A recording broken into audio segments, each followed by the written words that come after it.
नाज़रीन, मैं साहिर उस्मानी clinical psychologist और आज हम बात करेंगे उस क्वेश्चन के बारे में जो आप लोगों ने बहुत सारे क्वेश्चंस मुझे आए, बहुत सारी मेरे पास क्यूरीज आई हैं। वो लोग सब लोग ये पूछते हैं कि हम कौन हैं, हम किस तरह काम करते हैं। इसके डिटेल में वैसे मैं एक वीडियो पहले अपलोड कर चुकी हूँ। अगर आपने हमारा चैनल सब्सक्राइब नहीं किया तो आप हमारा चैनल सब्सक्राइब कर लें ताकि आपको बेल नोटिफिकेशन को प्रेस कर लीजिएगा ताकि आपको नोटिफिकेशन टाइम से मिलती रहे। आज हम एक सीरीज स्टार्ट करने वाले हैं जिसका नाम डीएसएम सीरीज है। डीएसएम सीरीज क्या है, क्यों है, कहां से आई है और हम इसको प्रेफर क्यों कर रहे हैं, हम इसके साथ क्या करते हैं, क्या नहीं करते। और जितने भी हमारे माशरे में आजकल, पहले उस्मान मिर्जा का और अब जाहिद का केस, नूर मुकद्दम को जिस तरीके से मारा गया है, उसका सर तन से जुदा कर दिया गया, और जिस किस्म के इस किस्म के जितने भी केसेस आ रहे हैं उनकी डिटेल्स हम इस बुक की सूरत में पढ़ेंगे। इस बुक की सीरीज को स्टार्ट करने का एक मकसद ये भी है कि साइकोलॉजी के जितने भी स्टूडेंट हैं वो मुझसे इतने क्वेश्चंस कर रहे हैं, इनबॉक्स में मेरे पास क्यूरीज आ रही हैं। आप लोग थोड़ा सा सब्र किया करें क्योंकि एक अच्छी चीज को पैदा करने में, प्रोडक्ट करने में, क्रिएट करने में, प्रोड्यूस करने में, आप जो भी कह लें, उसको थोड़ा सा वक्त लगता है। ठीक है, अब ये सीरीज जो है ये तमाम लोगों के काम आएगी, जिसमें मेरे पास से हमारा पुलिस डिपार्टमेंट है, हमारा एफआईए डिपार्टमेंट है, हमारे और बहुत सारे जो हैं हसास इदारे जो हैं उनके क्वेश्चंस मेरे पास इकट्ठे हो चुके हुए हैं। हमारे पास स्टूडेंट के क्वेश्चंस इकट्ठे हो चुके हुए हैं। तो मैंने एक कंबाइन, मेरा मकसद सिर्फ इन सब लोगों को एक कंबाइन स्टडीज के ऊपर लाना था।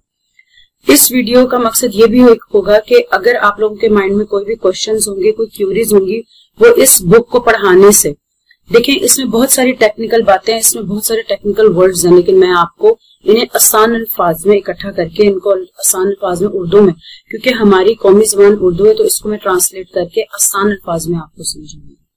ठीक है, इसमें स्टूडेंट्स को, पुलिस डिपार्टमेंट को और तमाम हमारे इदारों को, लोगों को बहुत आसानी होगी उन केसेस को समझने की सूरत में। या आपके पास अगर नेक्स्ट कोई केस आता है तो अगर एटलीस्ट आप हमारे मुआशरे में ये नहीं कह सकते कि हमें इस चीज की तालीम किसी ने नहीं दी, हमें इस चीज का बताया किसी ने नहीं। इस चीज को अब हम स्टार्ट करते हैं, सीरीज को स्टार्ट करते हैं ताकि वक्त को जाया किए बगैर। बिस्मिल्लाहिर्रहमानिर्रहीम। DSM, what is DSM? DSM है statistical diagnostic and statistical manual of mental disorder. Diagnostic का मतलब होता है, डायग्नोस हम करते हैं, तशखीस को कहा जाता है, और स्टैटिक्स वो होते हैं जो शुमारियात लगाने के बाद, यानी कोई ऐसी चीज जिसको आम लोगों के ऊपर अप्लाई करने के बाद, उसके रिजल्ट्स निकालने के बाद, उसके स्टैटिक्स निकालने के बाद उसको बनाया गया हो। मैनुअल आपको भी पता है, किसी भी चीज का किताबचा होता है, एक ऐसा मैनुअल होता है जिसके अंदर आपने हर चीज दर्ज की हुई होती है। ठीक है, मेंटल डिसऑर्डर्स यानी मेंटल यानी जहनी, और डिसऑर्डर का मतलब होता है डिसऑर्डर, यानी कोई भी चीज जो ऑर्डर्स में ना हो, वो डिसऑर्डर, वो अपनी जो एक तरतीब है, अपनी तंजीम है, वो उसको खराब कर चुकी हो। डिस का मतलब होता है ना होना और ऑर्डर का मतलब होता है उस तरतीब में ना होना। Diagnostic and statistical manual of mental disorder is a handbook used by health care professionals in the United States and much of the world as the authoritative guide to the diagnostic of mental disorder. ये एक ऐसी handbook है जिसे United state और तमाम दुनिया के जो अथॉरिटेटिव लोग हैं, यानी अथॉरिटेटिव गाइड के तौर पर जो डायग्नोस्टिक मेंटल हेल्थ, तमाम दुनिया में और यूनाइटेड स्टेट में मेंटल हेल्थ से रिलेटेड लोग जिनका ताल्लुक ज़हनी सेहत से है, वो ये मैनुअल यूज करते हैं। ये एक अथॉरिटेटिव गाइड है, यानी अपने अंदर, अपनी जात के अंदर एक अथॉरिटी रखने वाली, यानी इसको देख के हम तशखीस करते हैं उन मरीजों की जिनके बारे में आगे हम पढ़ेंगे। डीएसएम कंटेन्स, डीएसएम रखती है description, symptoms and other criteria of diagnostic mental disorder. DSM अपने अंदर रखती है डिस्क्रिप्शंस, तमाम बयानात, सिम्टम्स, अलामात और criteria of diagnostic mental disorder, यानी तशखीस करने का एक मयार, यानी इसके अंदर एक लिस्ट दी जाती है, एक मयार दिया जाता है जिसको देख के हम अंदाजा लगाते हैं, या मरीज की ऑब्जर्वेशन करने के बाद हम एक चेकलिस्ट दी हुई होती है तशखीसी मयार की, उस लिस्ट को हम चेक करते रहते हैं। इस तरह, अगर आपको मेरा हाथ नजर आ रहा हो, हम टिक करते रहते हैं इस तरह कि ऐसे करते रहते हैं, उसको चेक करते रहते हैं कि इसके अंदर ये अलामत है, ठीक है ये भी है, ये अलामत है, ठीक है ये भी है, ये अलामत है। इसका मतलब है अगर इस किताब के मेयार की दी हुई तमाम अलामतें या उनमें से कई अलामतें या जो भी डिसऑर्डर है उसकी अलामत इस मरीज के अंदर पाई जाती है तो इसका मतलब है कि ये जहनी बीमार, जहनी डिसऑर्डर यानी ये उस दिमाग की खराबी की अलामत है जो इस बंदे को हुई है, ये उसका शिकार है, ये उस बीमारी का शिकार है। ठीक है जी। नेक्स्ट आते हैं, provides a common language for clinician to communicate about their patients. ये उनको एक ऐसी जबान मुहैया करता है, ये किताब हमें एक ऐसे, हम साइकोलॉजिस्ट को या उन तमाम लोगों को जो मेंटल हेल्थ से रिलेटेड हैं, उन्हें एक ऐसी जबान मुहैया करता है जो उनको अपने पेशेंट्स के साथ कम्युनिकेट करने में आसानी देती है।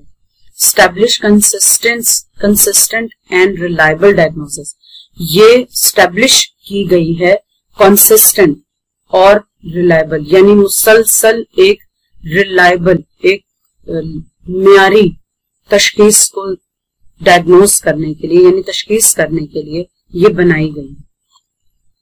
That can be use to research of mental disorder, जो कि मेंटल हेल्थ डिसऑर्डर्स को रिसर्च करने में काम देती है। यानी ये किताब ज़हनी सेहत के इदारे के तमाम काम करने वाले लोगों के लिए एक मयारी किताब है, जिसे देख के वो अंदाजा लगाते हैं कि इस बंदे के अंदर ये मसला है, इस बंदे के अंदर ये है। ये एक अपने अंदर कंप्लीट ऑथेंटिक किताब है जिसको देखने के बाद हम डिसऑर्डर्स का अंदाजा लगा सकते हैं कि फला मरीज को ये मसला है, फला मरीज को ये प्रॉब्लम है।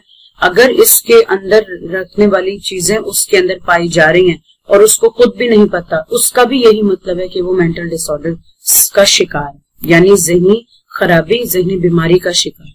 मैं आपको बहुत डिटेल से ये बीमारियां समझाऊंगी भी, बताऊंगी भी, लेकिन मैं उनकी ऑनलाइन इलाज नहीं बताऊंगी। ये मैंने आपको पहले भी अपनी वीडियोस में नाज़रीन कहा था कि मैं इनका इलाज नहीं बताऊंगी, क्योंकि ये जो अताई डॉक्टर्स हैं, ये जो इस्लामाबाद में पकड़ा गया है और अब जो जाहिद का केस आ रहा है वो भी मेंटल हेल्थ ही चला रहा था, यानी उसकी न्यूज मैंने ये देखी है, जो रिपोर्टेड खबरें हैं उसमें ये आया है कि वो बंदा वहां पे मेंटल हेल्थ सेंटर चला रहा था, जबकि वो मेंटल हेल्थ सेंटर नहीं, वो मेंटल हेल्थ टॉर्चर सेल चला रहा था।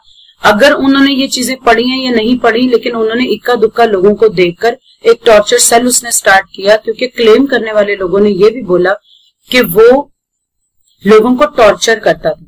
देखें, एक इंसान का सर जिस्म से उतारने का के लिए बहुत वक्त चलता है। उसके नौकर भी सुन रहे थे इस्लामाबाद में और उसके इर्द गिर्द के लोगों ने भी उस लड़के की चीखों की आवाजें सुनी। अगर आप किसी को टॉर्चर कर रहे होते हैं तो जिसको किया जाता है वो कोई आराम से नहीं बैठा हुआ, उससे टॉर्चर किया जाता है। बहरहाल मेरी नजर में वो कोई डायग्नोस्टिक सेंटर या एक प्रॉपर साइकोलॉजिकल सेंटर नहीं था, वो एक टॉर्चर सेंटर था जिसे साइकोपैथ्स यानी कि सीरियल किलर टाइप लोग चला रहे थे। हम अपने नेक्स्ट पेज की तरफ चलते हैं।